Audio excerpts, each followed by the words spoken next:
Hip hop ஆதியுடைய 25வது இசையமைத்து அவரே ஹீரோவா நடிச்சு வருகிற 24 வெள்ளிக்கிழமை இந்த படம் ரிலீஸ் ஆகுது.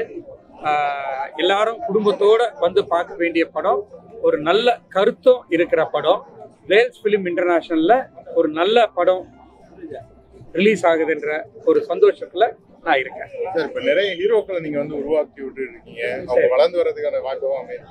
ஆனா நீங்க கொடுத்த ஒரு புகார்ல உங்களுக்கு தீர்வு கிடைக்காமலே வந்து சிம்பு அடுத்த படத்துல நடிக்க போயிட்டாரு. அந்த புகார் அது இப்ப என்ன நிலைமையில சார் இருக்கு?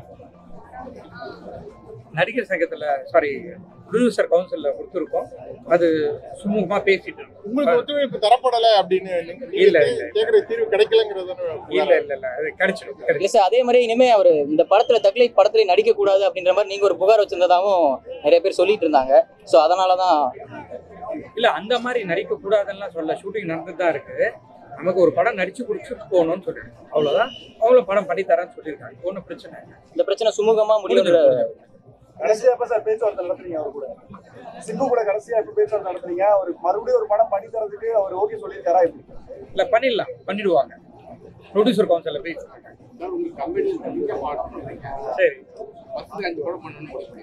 பட் உங்க கம்பெனில ரஜினி சார் படம் பண்ண போறதாக ரஜினி சார் மீட் பண்ணிக்கலாம். இல்ல, நான் ரஜினி சாரை மீட் பண்ணேன், பேசிட்டு இருக்கேன். அவரும் பண்ணித்தரேன்னு சொல்லியிருக்காரு. விரைவில் நடக்கிறதுக்கு வாய்ப்பு. வெந்து தடுக்கிறதுக்கு ஆடு வரும்பொழுது பார்ட் 2 வரதுக்கான வாய்ப்பு இருக்கிற மாதிரி சொல்லியிருந்தீங்க. இந்த படம் வருமா இல்ல வேற இந்த பிரச்சனைகளால அந்த படம் டிராப் பண்ணப்படுமா சார்? இல்ல அது தொடர்ந்து சக்சஸ் ஆகி இந்த பிரச்சனை எல்லாம் சுமூகமா பேசி முடிச்சுட்டு அந்த படம் எடுக்கிறதுக்கான அந்த சாத்தியக்கூறுகள் வாய்ப்பு இருக்கு. தொடர்ந்து தயாரிப்பாளர்கள் ஒரு நடிகர்கள் மேல அதாவது சரியான கால் ஷீட்டோ இல்ல படங்கள் பண்ணி தர மாட்டேங்கிறாங்க குற்றச்சாட்டு இருக்கு. ஆனா வெளிப்படையா வெளியில வந்து எதுவுமே சொல்லாத ஒரு சூழ்நிலை இருக்கு.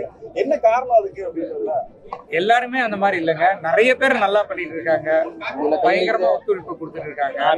ஆமா, இந்த மாதிரி வந்து ஒரு ஹீரோவே பார்க்க முடியாது. அதே மாதிரி ஜெயம் ரவி இருக்காங்க. அந்த மாதிரி நிறைய பேர் இருக்காங்க. அவங்களெல்லாம் நாங்க திருப்பி வச்சு படங்கள் பண்ணிட்டு தான் இருக்கோம். ஜெயம் ரவியோட 3வது படம் ஜீனி பண்ணிட்டு இருக்கோம். 4வது படமும் பண்ண போறோம். அந்த மாதிரி யாரோ ஒரு சிலர் பண்றது வந்து எல்லாருக்குமே பொருந்தாது. Okay okay, thank you. வாங்க சார்.